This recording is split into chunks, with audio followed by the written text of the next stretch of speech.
5 Ork characters. That's going to take some serious thought. Oh, seriously?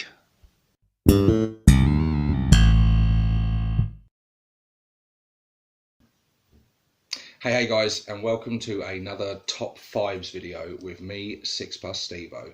So in this Top 5s video, we are going to be talking about my favourite Ork characters, but we'll get to that in just a moment, because first of all, I want to thank my patrons.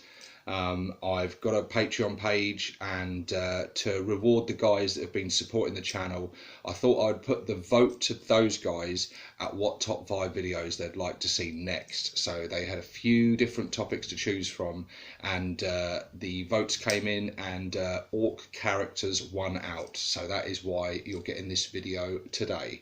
So thank you very much to my Patreons. You guys are awesome. And yeah, you've given me a tough one here, because yeah, I've put this video off for quite a while because I've been weighing up options and changing my mind several times, and yeah, it's been a challenging one actually, and I didn't really know how to tackle it. So top 5 Ork characters. There was many ways I could go about this. I could have gone for how they play on the tabletop, you know, which are the best characters competitively wise.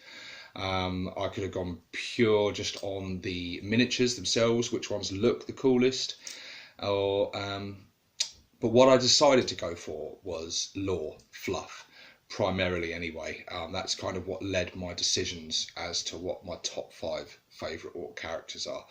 And actually, gameplay wise was largely irrelevant, because as you'll discover, more than a couple of these guys are not currently playable characters, or possibly never have been. They're just mentioned in the lore, but the lore for them is that cool. They just speak to me, and they had to be in my list.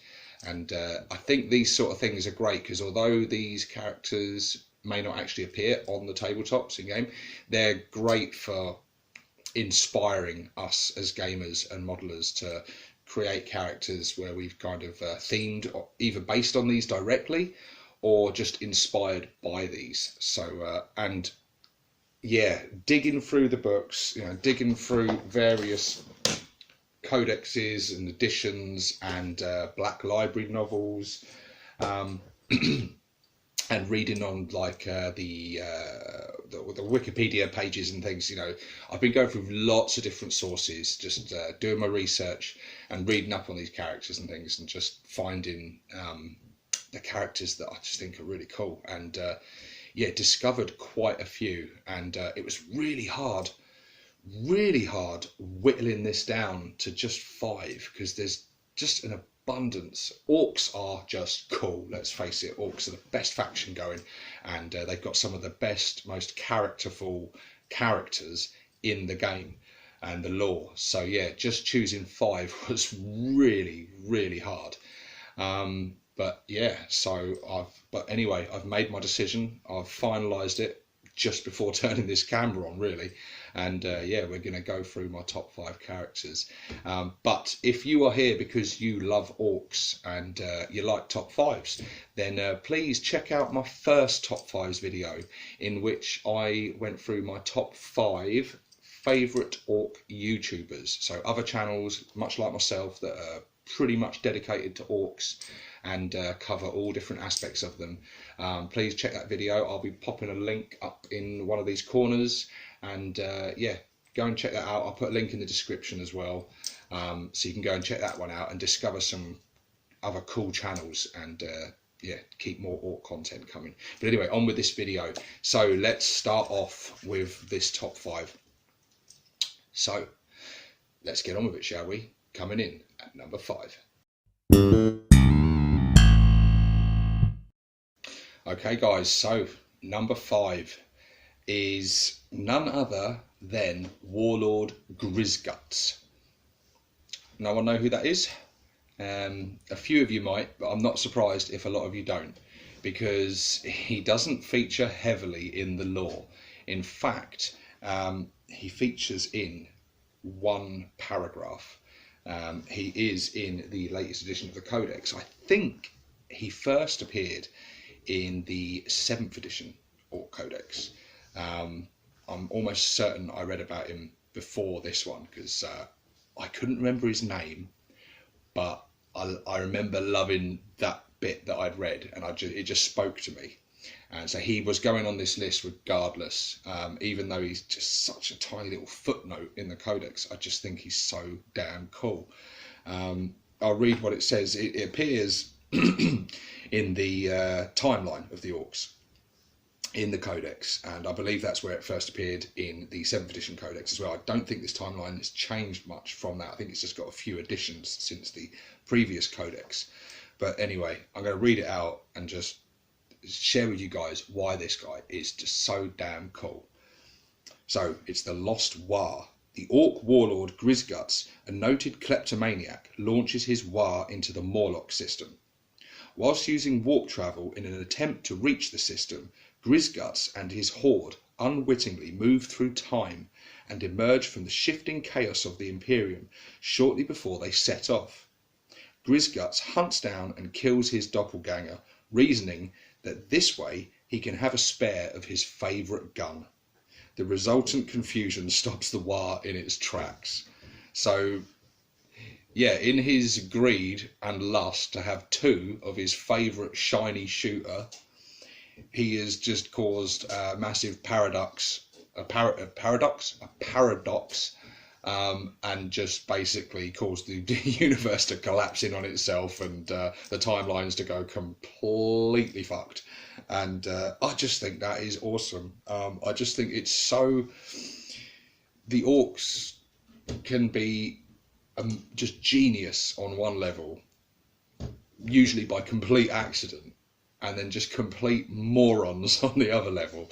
And they don't plan. They just think, I want that, I'm going to have it. And with no consideration to the consequences. And I just think that's brilliant. He went back and he killed himself to nick another of his own gun, probably wiping himself out of existence. And I just think that is so, so cool. And yeah, that's just so... Griz just had to be in this list. And that he has... It doesn't say what clan he's from, but he's got to be Bad Moon. He's got to be. Or possibly Freebooter. And I just think that's brilliant. So yeah, Griz number 5. Okay, so in at number 4, we have got Captain Badrock.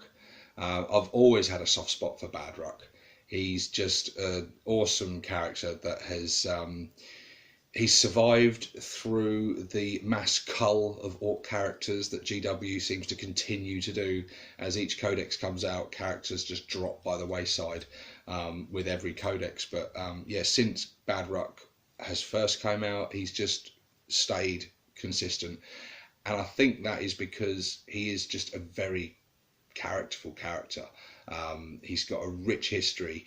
And he's just cool. He epitomises what it is to be a freebooter captain, and also a Bad Moon, because Badrock was originally a Bad Moon, but he was too flash and too cocky that even the Bad Moons themselves, who are all about flash and cocky and splash in the teeth, couldn't stand having him around. So yeah, he ended up heading out and forging a career path of his own, and gaining notoriety and loot in equal measure. And yeah, he's got just some cool history and fluff that goes with him. He's got his gun, the Ripper, which is a ogrin gun, which he took from a battle once and modified it to fire like high canister plasma shells. It's just a ludicrous, powerful weapon that is just... that's just awesome. Loads of Dakar. He leads his flash gits and carries his chest full of teeth around him. He wears a pirate hat. Pirate hats are cool.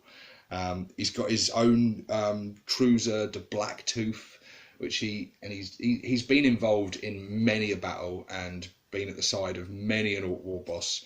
and he just continues to plague the Imperium and increase his wealth and his riches, and he's just cool. He's just a mercenary for hire, and that in itself's quite cool. I'm drawn to those sort of characters. I think ever since seeing Star Wars and being obsessed with Boba Fett, you've got the good guys, you've got the villains, you've got the big battles with huge consequences going, but I've always thought that sort of rogue element of just in it for the money, there's just something quite cool about that. So gung-ho and just looking after number one. I don't know what it is about that appeals to me, but he's just a cool character. And he although he turned his back on Bad Moons and became a freebooter, which is probably why he's down at number 4 and not number 1, because if he was a Bad Moon, he'd have probably been a bit higher up on this list. But yeah, Captain Badruck, you just can't not like him. He's cool. The model's cool as well. He's got some very cool rules in the latest codex. Combining him with flash gits and stuff improves their worth. And in a shooty army like that, I think he's very cool. I know I said this was about lore and not gameplay, but it's worth mentioning anyway. And the model is just really cool. And pirate hats are cool.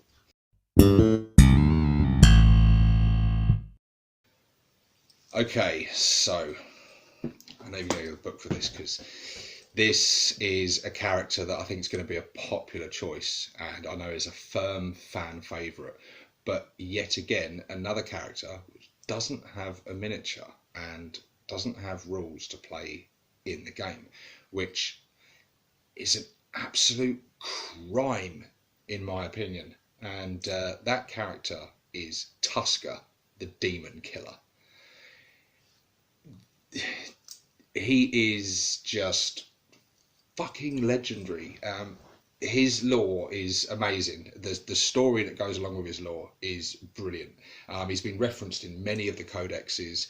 I'll be honest with you, I can't remember where I've read all the stuff in. I don't know whether I've read them in White Dwarfs, in campaign books or rule books. I don't know, but I've remembered reading lots of information, and I've watched various lore videos covering him. He is definitely a firm fan favourite, and I always see talk of him on forums. People want this guy, and I know that loads of people have converted models for this guy, and with good reason, because if you don't know, Tusker has an amazing backstory. So in his various battles and leading his war, he developed a taste for fighting demons, and got amazing satisfaction for fighting demons, and saw them as a true worthy foe. And so much so that he decided to lead his war straight into the Eye of Terror. And I remember the funniest part about the story, reading it at the time, which just brought a smile to my face, was from the Imperium's perspective. So you've got the Acadian Gate, and they're guarding the Eye of Terror, and they're on watch all the time. And this is heavily fortified, probably one of the most, short of Terror, probably the most fortified and heavily garrisoned and defended position in the whole galaxy. For the pure reason that they are they're the defense against the demons that constantly, and the traitors that spill out of the Eye of Terror into the galaxy.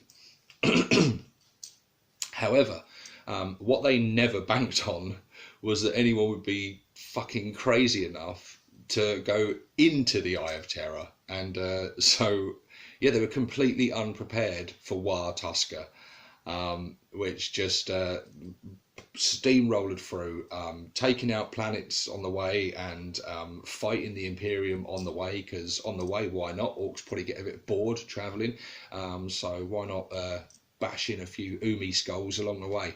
And they did a good job of that. And the Imperium was mounting a defence and trying to fend them off and fight them.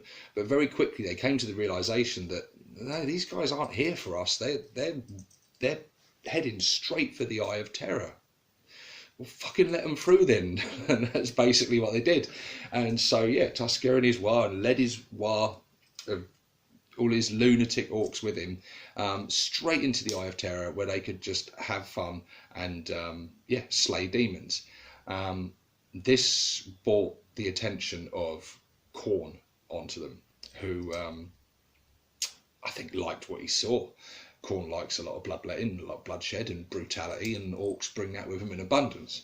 And so the Orks find themselves on a demon planet of Khorne, beset by bloodletters and bloodthirsters and all demons and horrors of Khorne. And they're in their element, they're loving life, and they put up such a valiant battle and fight that Khorne is so impressed with them and amused by them that they have now been, I was going to say cursed, but I think to the Orks it's going to be a blessing. They are now stuck there for an eternity fighting against Khorne's demons, and every time they die, he resurrects them for his own amusement. And there's just literally this never-ending immortal battle between Tusker and his Orks against Khorne's demons, and that's a cool story, and that's why he's such a firm fan favourite. And it would be incredible at some point in the lore for Khorne to spit him back out of the Eye of Terror. And I think possibly to have some kind of sub-faction of Khorne worshipping Orks, or I don't know. You can just imagine what GW or Forge World or someone could do with that and create a character that's just immense and awesome, and just an Ork just soaked in blood. Maybe having some artifacts with him, like a big imagine a big Ork war boss with bloodthirster's axe of Khorne and got a collar of Khorne on his neck or so. It's just very cool. You take two of the sort of coolest factions and most brutal, savage, bloody-minded factions in 40k, smash them together. What do you come up with? You get Tusker, the Demon Killer. So that is why he is number 3. So we're going through some now. We're getting to the top of the pile. So let's get to number 2. Okay, so here we are at number 2. And this war boss doesn't actually have a name. I tried really hard. To find the name of this war boss, and for all intents and purposes, I just found very little on him, to the point where I almost started to think, I know I've read about this. I know I've read about this guy. I just looked through, in searching online and things, it was really, really hard to find. And I came across various forums and things where people were discussing him, and to the point where some people were saying that he's just fan fiction and not genuine. I thought, well, I can't include him, because if he's not official, doesn't actually really exist in the lore, and it's just fan fiction, it's a shame, but he's not going to be in my list. However, I did discover that he is not fan fiction. I knew I'd read about him somewhere. He's first written about, I believe, in one of the Space Marine books. What are they called? The Codex Astartes, the Index Astartes books. He's mentioned in one of those.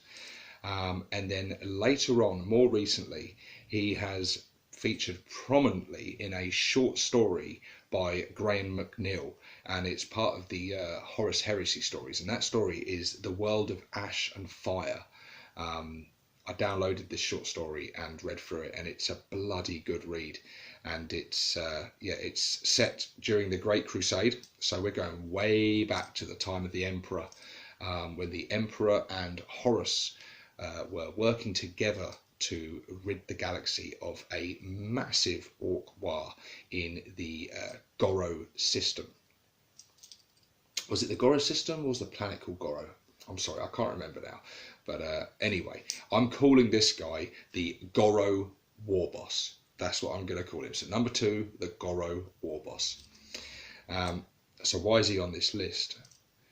Well, he did something that no other Ork has come close to doing. And it's, considering that, it's amazing he's not more well known and spoke about more. So we've heard of other characters from the Orks past, like the Beast, in the the recent book series, the War of the Beast, talking about some of the this huge war boss, and then we had the Great War Boss of Ulanor, in which the Emperor again led, the the Primarchs in their battle, and it was just after that battle was when the Emperor first decided to go back and work on his secret project and made Horus the War Master. However, as cool as those characters are, the war boss of Ulanor kind of got his ass handed to him, actually, by the Primarchs and Horus and Abaddon predominantly. Slew them fairly easily. I'm sure it wasn't easy, but yeah, nonetheless. And then the beast was very cool and very big, and that turned out to be multiple war bosses who were taking on the name of the beast. However, this guy, he's described in the book as a mecha war boss, and yeah, well, let me read his description a little bit here. So, the Emperor fought an armoured giant twice his height and breadth. Its skull was a vast iron-helmed boulder with elephantine tusks and chisel-like teeth that gleamed dully. Its eyes were coal-red slits of such vicious intelligence that it stole Horus's breath. So, yes, Horus witnesses during the battle this mecha warlord fighting the Emperor, double his size. He's got these 6 mechanized limbs with these bristling with weapons, firing out electrical arcs of energy and stuff. And as he gazes up, he sees these choking the life out of the Emperor. Imagine that for a moment. The Emperor, the big bad, the almighty, who is just this incredible being of psychic power and strength and just unmatched, unparalleled power. And this Ork war boss is choking the life out of him. And the way the story tells it, like he was close to killing the Emperor of Man. You don't get much more fucking badass than that. How many people can claim to have come that close, other than probably Horus himself? But it was Horus who stepped in and saved him by turning one of this war boss's mechanical limbs and weapons onto himself and freeing his grip off the Emperor and killing him. But I think the reason we don't hear about him is a lot of imperial propaganda, because read this bit, as it says it. Horus had never seen its equal. No bestiary would include its description for fear of being ridiculed. No magus of the Mechanicum would accept such a specimen could exist. And there you go. And in researching this Goro war boss, I found actually a lot of people, like I say, talking about the fact that they think of it as fan fiction, and they were kind of unaware actually that no, this really happened. This is official. This war boss did nearly kill the Emperor, and yeah, I saw a lot of Imperium fanboys debating that wildly and talking about how could the immense psychic power of the Emperor have known that a war boss would, attack him and choke him, and reading into the details of this in such minute detail to try and sort of palm it off. But hey guys, Imperium fanboys, what can I say? Your mighty Emperor was nearly choked out by one of the biggest war bosses that ever lived, and it's a bit of a shame that we don't know more about this guy, and I would like that story to be fleshed out. I'd like to learn more about that war and that war boss, and I'd like to know his name, because what a cool character. So yeah, the nameless Goro war boss gets number 2.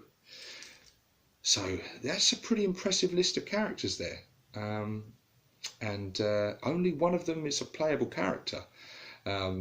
So anyway, yeah, that doesn't leave much. So who do we think is going to be number 1? Let's go find out.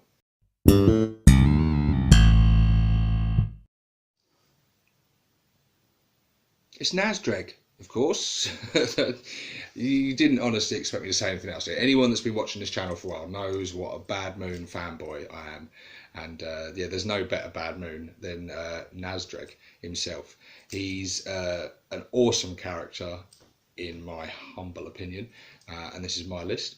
So yeah, he's no longer a playable character, not since this edition, I believe. 3rd edition was the last time we saw Nazdreg as a playable character. Even as I'm saying it, I'm having to check. I'm sure he was in this one. I know he was in 2nd edition. Headquarters, where is he? He's got to be in here. Please tell me he's in here.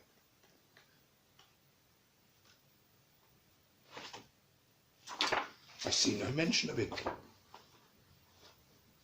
Got to remember though, these old codexes are set up very differently. Here he is. He's in here. He's in here. So yeah, Warlord. The full name: Warlord Nazdreg Erdgrub. So cool name. And I've covered this guy before in my playlist. Should GW bring back? And made a video. Should GW bring back Nazdreg? And of course, the answer is yes. It's a no-brainer. I was really hoping, I didn't think it would happen, but I was really hoping that with the new releases during October that Nazdreg, you know, they may return an old character. However, it didn't happen, and now a lot of people say that there's not much use for him because he's fairly similar to Ghazghkull in sort of game terms and stuff. You know, he's a mecha armoured boss, you know, he's a big brutish guy, but yeah, I think this guy's cool. He's got his, he's all about the Dakka, because of course he's a bad moon, so he's got his custom Blaster X, a brutal gun. But unlike most Ork war bosses, he's very industrious and very intelligent. And yeah, he's forged quite a formidable path of his own. And the Imperium have never been able to kill him. He's still at large, although his rules are gone and his models. You know, I don't think he's had a model since like 2nd edition, which is ancient by today's standards and very small. But I would love to see an updated version of him. We've got some cool artwork of him. I mean, and that's the sort of only real picture of him that we get. Although there is another one, another book, a colorized one, I think. But yeah, he's cool looking war boss. He's massively into the slavery, and he gets amazing results from his slave workforce. So not only Orks and Gretchen and stuff, but he will capture human slaves and slaves of other races and get them to work in the factories making his machines. And he's a brilliant sort of mastermind, and he's got his mechs and stuff in which and it's him and his mechs that created the teleporter technology that is one of the most fearsome weapons in the Orks arsenal. And it was Ghazghkull himself that used this teleporter technology in some of his most famous battles, and I believe on Armageddon, where he deployed this. And yeah, it's him we get to thank for having these awesome stratagems now in the Codex. So the next time you teleport your Gorkanaut down into your enemy's face and wreck face, you can thank Nazdreg for that. He's just a seriously cool war boss, and I would love to have him back as a playable character and see what GW with today's standards of detail could do with that. I think they could create something really good, an absolute brutish, armoured up, full of Dakka, bad moon war boss that could lead our clan. And yeah, he's just awesome character. And yeah, he's I can't say enough good things about him. If you want to know a bit more about Warlord Nazdreg, then check out my video I did him quite a long time ago. I will pop a link in the description to that, as well as my other top 5 videos of the top 5 Ork YouTubers if you want more Ork content. And yeah, so there you go guys, that's my top 5 favourite Ork characters. Now my question to you is, what would have been on your top 5 list? These can be characters that are playable now, they can be characters in the lore, characters that are long since dead. There was so many I could have gone for. I think some people will be calling me out that Ghazghkull's not on the list. He very nearly did get on the list, but he was a bit of the obvious option, and he's very cool, don't get me wrong, and he was on this list for a while. Also, Gruck Face Ripper, another firm favourite of mine, was very nearly on this list. Now, if I'd just stuck to purely playable characters, they would have definitely been on the list, along with characters like Mad Doc Grotznick. There's just so many honourable mentions I could make. We could be here all day because there's so many cool characters, and the fact that some of them aren't on this list doesn't take away from them. They're cool. So yeah, I would love to hear what your top characters are in the Ork faction. So please, yeah, in the comments below, share your top 5 lists and get the debate going, because yeah, it'd be interesting to see what you guys choose. And like I said again, thank you so much to my Patreons for voting and supporting the channel as you do. You guys are awesome. I am currently working towards getting all the funds and stuff that I'm getting via YouTube and Patreon, and going to be investing them in this channel, getting some equipment to make this video quality better and just make these videos so much better for you guys, and continue doing what I love and making more Ork content. So stay tuned, guys. There will be many more top 5s coming up, but for now, this is 6+ Stevo signing out. You what? This Umi don't know nothing. Everyone knows that Guzgob is the best.